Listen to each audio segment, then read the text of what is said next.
Welcome to the Shelf Builders Podcast, the show where we get to know authors by talking about their bookshelves. I'm Dustin Porta. I'm here with Devon Eriksen, author of Theft of Fire, the first book in the Orbital Space series. Devon, thanks for joining me. Uh, Before we talk about your bookshelf, why don't you tell us a little bit more about what you write? Well, I write hard science fiction, sort of a love letter to all of the classics that I used to hide in the back of public libraries with big piles of.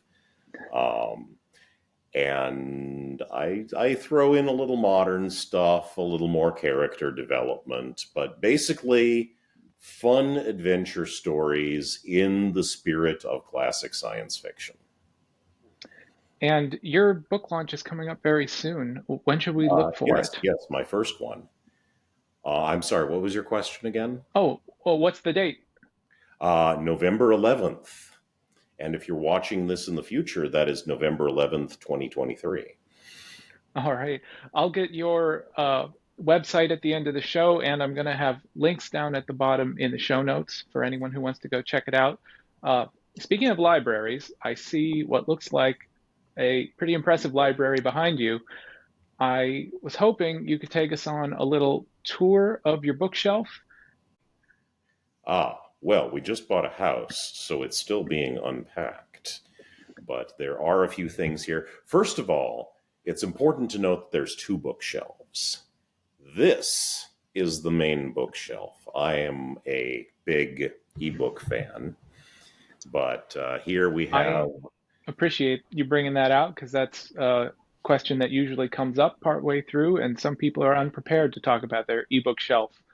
Oh But yes, oh yes. I can definitely inventory for you. This is this is the daily reader, and these are very popular with those of us who are not getting any younger, and our eyes are not what they used to be.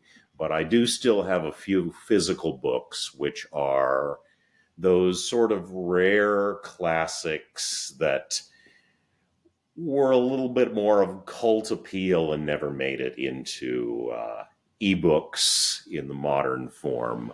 So over here we have some Walter John Williams. I don't know if you're familiar with him. I'm not familiar with Walter John Williams. Ah, Walter John Williams is one of those people who, as a science fiction writer, definitely should have been an A-lister, but he never quite got the audience he deserved, probably because he's so multi-talented and so interested in so many different things that he often didn't really pick a genre and stick to it. For example, over here, should I be showing you these books or just talking about them? Oh, it doesn't really matter. I think Okay. talk us through it because half the viewers are going to be Yes. listening. But if you Yes. have a really cool Yes. cover, grab it, hold it Okay. up to the Well, screen. then I'll describe it we'll for just the. verbalize most of the tour then. For example, he wrote Hardwired and Voice of the Whirlwind, two cyberpunk near future science fiction classics.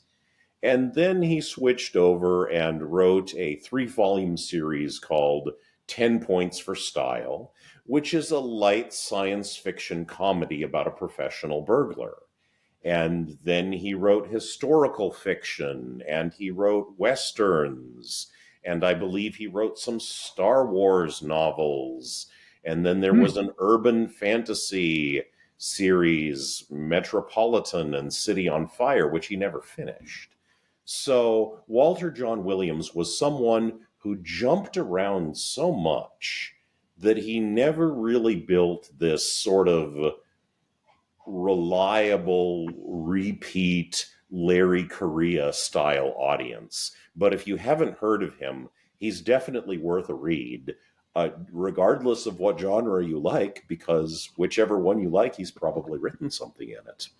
I think a lot of the authors I've had on could find that very relatable, Yes, wanting yes. to jump It's around.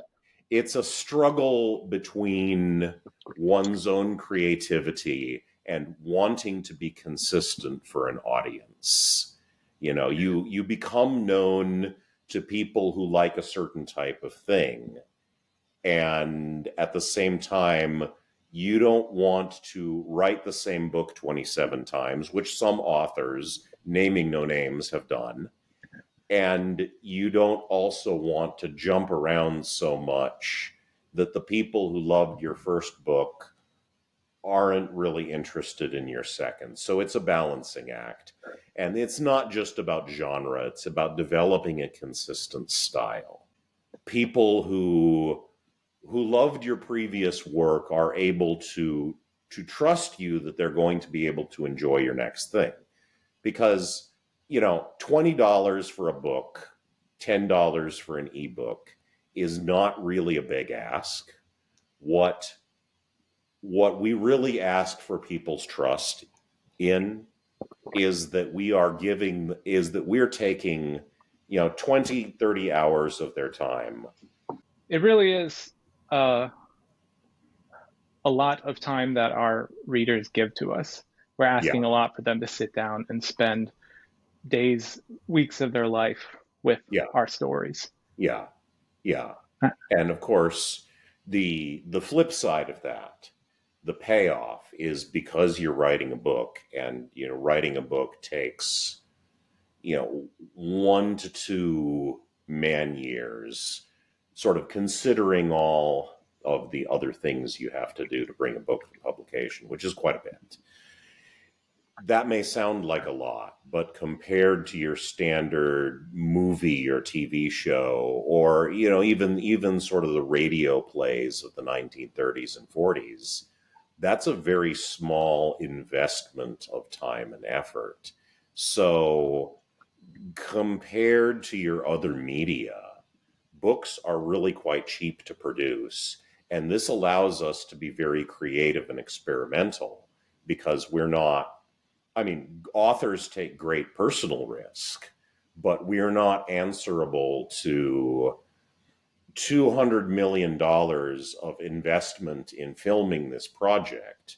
So we don't have to justify every creative decision to a committee. We can just go ahead and do it.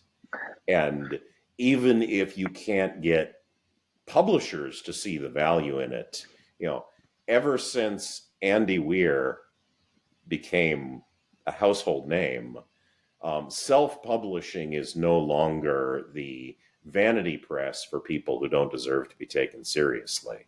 It's very much a real way of going about things, and there are pros and cons to each.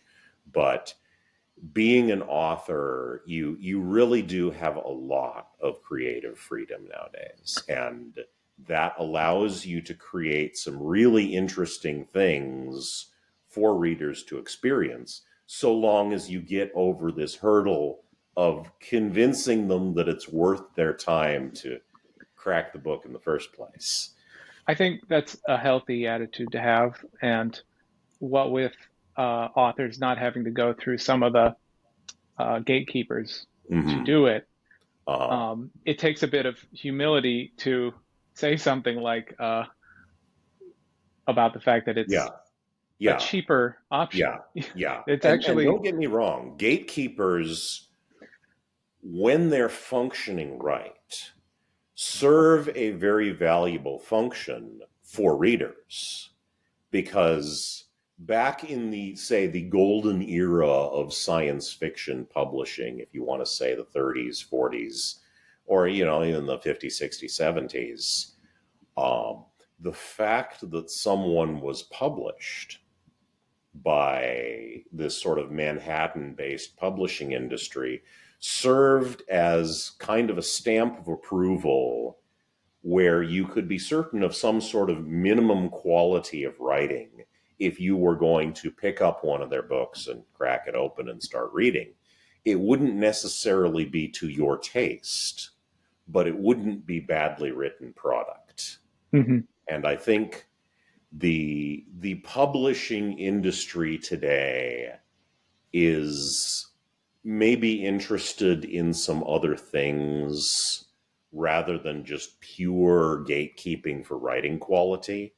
So from the reader's viewpoint, this can create a bit of a hazard out there, because you pick up this book and it's self-published, or it's published by one of these publishing houses, and you're not necessarily getting something that's going to be an enjoyable experience, even if the genre is to your taste.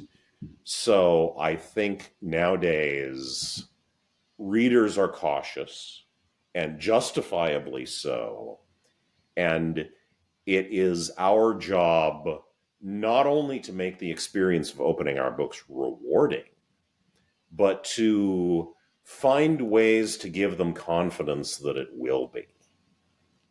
And that's about how we describe the book, how we market the book, how we curate our cover art to accurately give an impression of what the experience is going to be like. And that is all part of the job. We don't just get to sit in our office and write and then throw this bundle of typewritten pages over the wall and say, oh, my little minions will handle it. No, you have to be a storyteller, and that means you have to engage with your audience. You have to treat them with respect, and you have to communicate to them clearly what it is that you are doing. That is part of the reason why I started doing this series of interviews is um, to get some self-published authors on Mm-hmm. uh, and get their get their opinions and to get people thinking about books as a physical medium, what they'll look Uh, like in people's uh, households, yeah, how they stand up next to other things on the bookshelf. yeah. And we do sometimes get into talking about printing quality and Mm, other reader experience, quality of life things that includes ebook formatting. Uh, yes. and before we go back to your bookshelf, uh, I don't want to forget about your ebooks. Can you show us that tablet? Can you describe the physicality of it a little bit and why you choose that one in particular and what really works for you? Because I'm particular about my e-readers. Aha. Well, this is a Kobo. I have forgotten exactly which model, but it's the narrow one. Is it a newer And model or an older model? I've had it for about 4 or 5 years, I think. So they probably have a more recent model that is somewhat equivalent. But I selected this for a couple of reasons. First of all, that it's not tied into any particular market ecosystem. I can just load books onto it as if it were a hard drive. And I value that freedom. I don't like being tied to one distributor, either as a reader Yes. or as a writer. Yes. I'm a And big fan of Kobo. We've mentioned yeah, them on here before, yeah, and it's very slim looking as yeah, well. yeah, yeah. It's designed to be very slim and durable, and that is important, because I am basically a shaved gorilla, and I tend to break everything I work with if I have it long enough.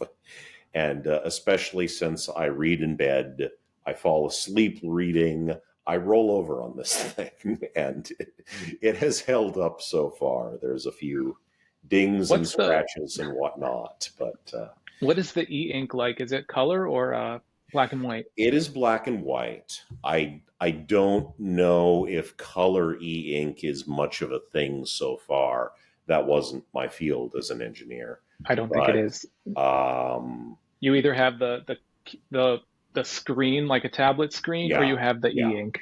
Yeah, the e-ink is nice because it's non-emissive, and then you can have it with a backlight. And I very much like the backlight. And I'm I'm not a big fan of this sort of white on black um, sort of computer text or glowing screens and so forth.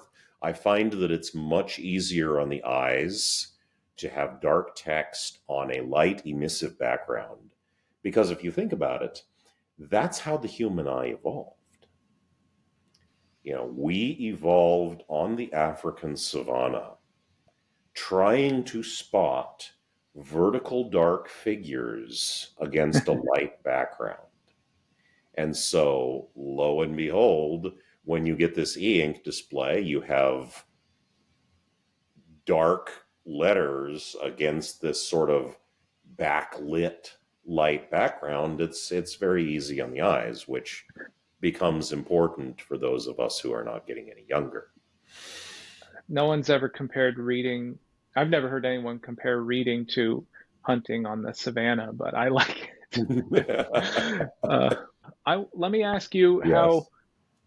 Yes. I know you're not set up yet. I know you're only unpacking, but in Ah, when everything's ideal, how do you organize your bookshelves? how do I organize my bookshelf? Well, again, I am an ebook reader, so we have to take this whole thing with that grain of salt. But Well, then I generally have a I have follow-up question. yeah, That generally I would, have particular favorite authors that I will simply devour. I am a very picky reader. So generally my bookshelf will consist of everything by a very small set of authors.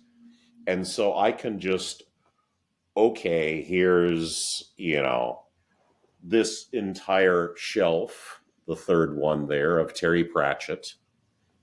That's that's mass what I'm market reading right paperbacks now. of everything he ever wrote. And typically there will be few enough authors that I don't really have to alphabetize or anything like that. I can just see, here is the Pratchett shelf, over here is some George Martin with some space left for if he ever finishes, which I am not hopeful for at this stage. Um, and then over here is some Walter John Williams, some William Gibson, some Larry Niven. Actually, I don't have any physical copies of Niven because Niven is in ebooks for everything he ever wrote, which is a big plus. So, do you make a decision? I like this author enough that I want to have all of his works, and that's how you decide I'm going to go out and purchase these paperbacks. Uh, no, not really. I tend to buy the ebooks and I will buy hard copy books if I can't find an ebook version of something I really loved as a child. So this is almost like the backup Mhm. bookshelf. Okay. Again, the It's real reassuring to bookshelf me. is here. It's reassuring to me when I meet someone who is um, has a good relationship with their Kindle because I struggle, or not Kindle, Mhm. e-reader device, because I Yes. struggle with my Kindle, which I don't really Mhm. care for. And I've been Mhm. thinking about going back to Kobo Uh, for a better reading experience. yeah, Um, well, and it's I, it's really just a matter of taste. Some people like ebooks. Some people are very enthralled with the physicality of books, having the nice cover and the feel of the paper. And we authors love those people because they buy leather bound editions. And Mhm. leather bound editions are our way of saying, okay, here's a little thank you for being an extra enthusiastic supporter. I believe people who do video games with in-app purchases call these people whales. But what they really are is they're people who are patrons of the arts. Really, they're enthusiastic supporters, and they will buy whatever you're selling, not because they just want any crap, but because they really want to be able to support you in what you're doing and make sure you can continue it. And reaching those people is very important for being able to support yourself as a writer. Brandon Sanderson is a master of this. If you go on his Oh, website, he's really demonstrated it yeah, in the he last couple has of yeah, years, in particular. yeah, he has all sorts of little bits of swag, and people love this stuff because they not only get something that's a nice memento for them, but also they get something that they get this feeling that they're able to support and sort of vote for something that really made them feel something and they're really enthusiastic about. That'll bring us back to the tour. You can continue the tour. On the nonfiction side, we have somewhere over here Washington's Crossing and Paul Revere's Ride. And these are two books by a historian named David Hackett Fisher. Um, and they read like novels. They're two stories of the Revolutionary War, which really captures his focus is not only on capturing events as they happened, but what the sort of social ground truth of the time is like. So those are a very interesting window into some of the motivations and mindset and attitudes behind the Revolutionary War. And since I am now writing a frontier society in extraterrestrial solar space, I wanted to get into that sort of frontier mindset of, we're creating a new economic and political structure, and we're living in this place where we're more isolated from the institutions that have shaped our society. So, what are we going to do with ourselves? How are we You going to beat organize you ourselves? beat me to my follow-up question, which would be Oh, how does that you know influence your writing? So how about instead of that question, can you yeah. list some other nonfiction or historical books or reference books that influence your writing or you keep around for reference or inspiration? Well, not so much with the books, but I am I am very, very a lot of my stuff comes from research into the hard science fiction. Now, I actually was the son of one of the programmers on the Voyager spacecraft. So I Really? grew up as this sort of JPL brat hanging around at all the Voyager press conferences and seeing these pictures of other planets That's come up, amazing. as they were being received from the spacecraft. So I was not the only first person to see them, but I Wow. saw them as fast as the actual JPL staff What did. age were Uh, you? that would have been, well, the Voyager spacecraft were doing planetary flybys for quite some time, so that would have all been all the way between the ages of about 6 up to about, I'd have to check my timeline, but maybe 14, 15. And we had all these photographs of the other planets hanging in our home like other people have art. So as I grew up, I was always imagining, and I it never occurred for me to me for a moment to doubt that someday we were going to go out there, and then someday we were going to live out there. So that's what I wrote about. What is that society going to look like? How is that going to feel? What is the experience going to be of people who not only live off Earth, but are second and third and fourth generation and didn't come from Earth? What is that lifestyle going to be like? So I'm very indebted to a lot of um, people who work for NASA, people who work for JPL, people who are just these wonderful physics professors and hobbyists who will just post endless swaths of detailed information about space flight on the internet. There's a YouTube channel, The Everyday Astronaut. And if you're The at all Everyday interested in Astronaut. rocketry, I highly recommend it.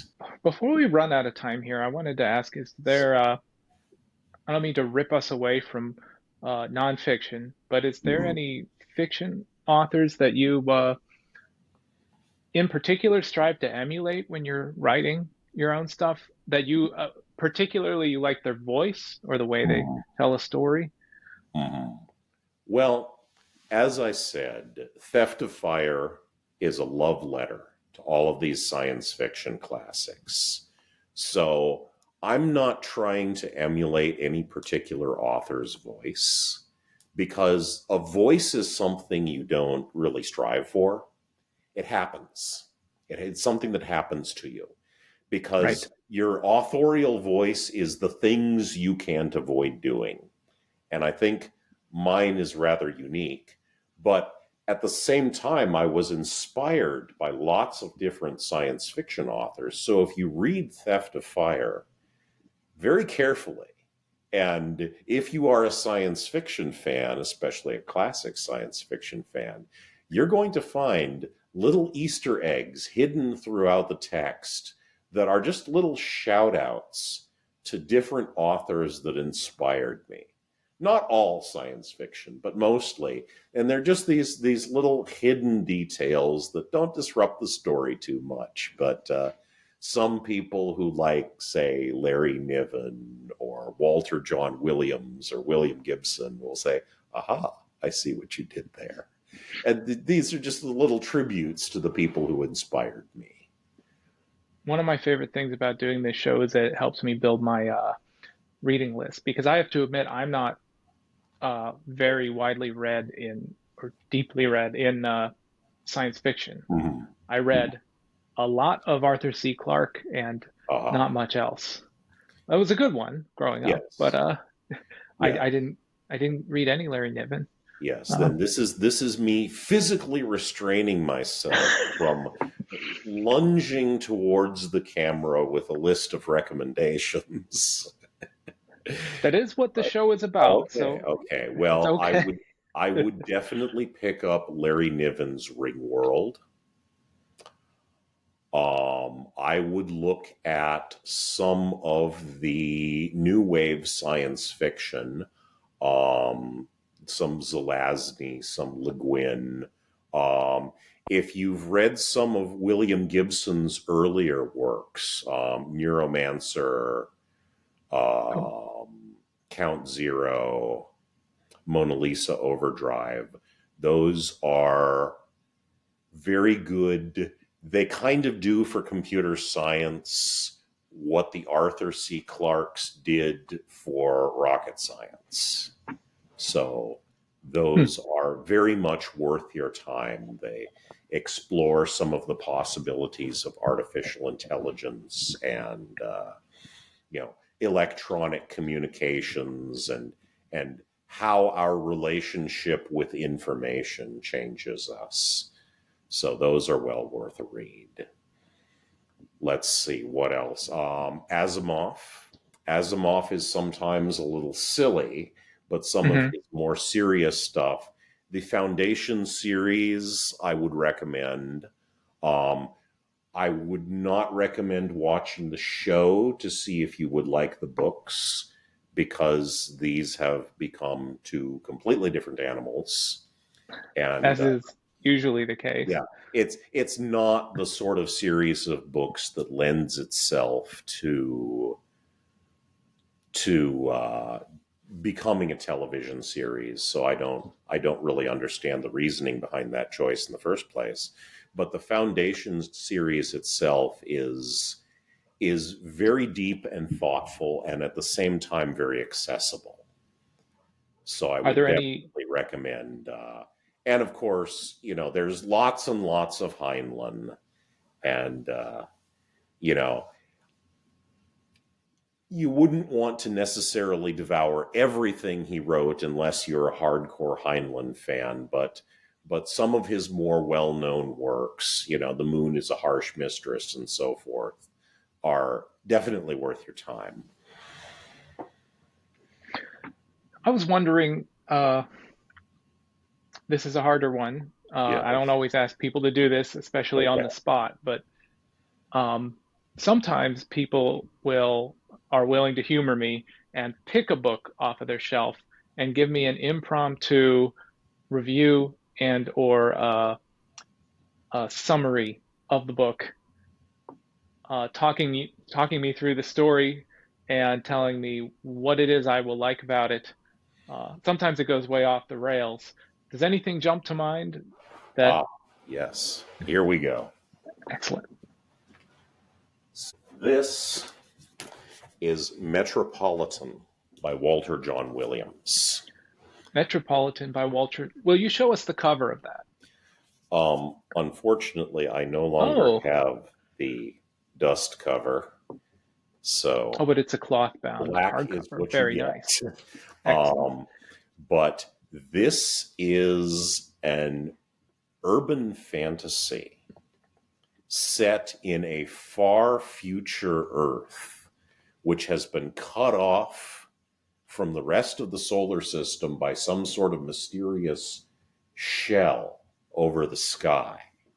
And I'm sold already. the the urbanization of the world has grown to the extent that there is one vast city covering the planet and even floating in some places on the ocean. And there's a very interesting take on magic thrown in there. And there's a very interesting future history that presents just the littlest tantalizing hints of how it connects to the modern era. And the story starts with a very ambitious woman who's sort of trying to claw her way out of poverty in this very vast and indifferent world. And she makes a discovery of a very unusual and special resource and finds some interesting things to do with it. So I shan't spoil the surprise, but the joy of it is really the setting. Joy of But it is the setting. Walter That's John how. Williams is very definitely an underappreciated master of his craft.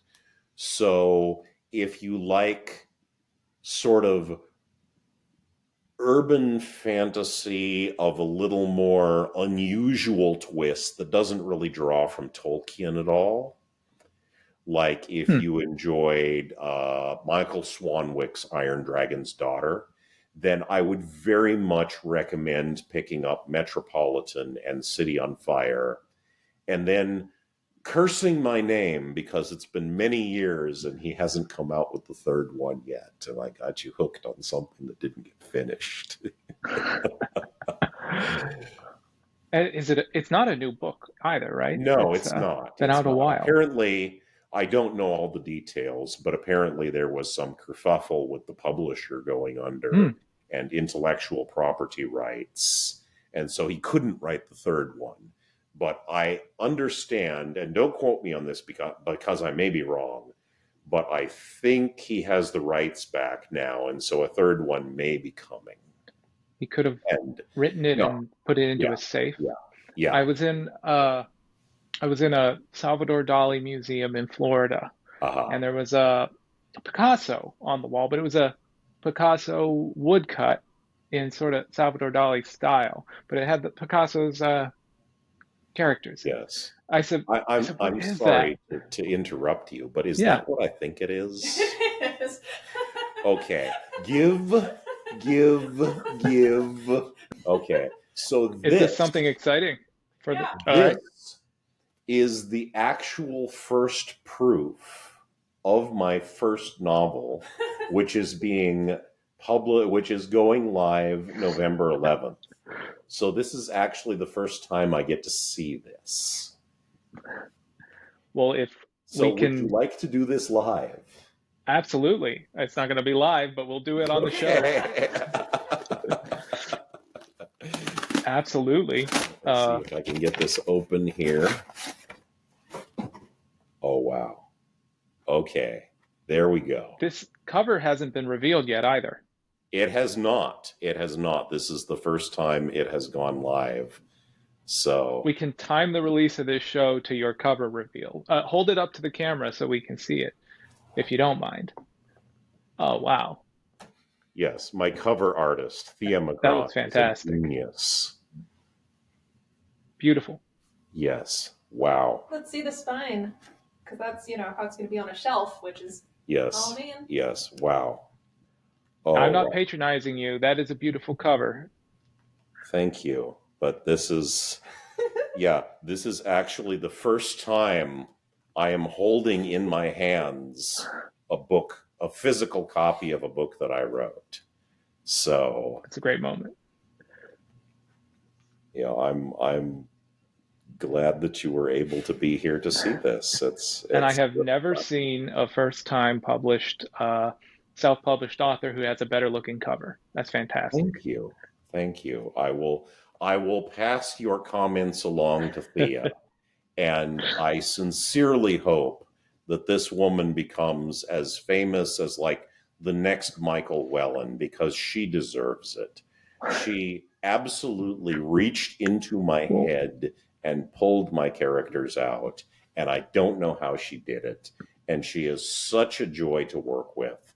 So if there are any aspiring authors watching this show, go find her if you need a cover artist. You will not be disappointed.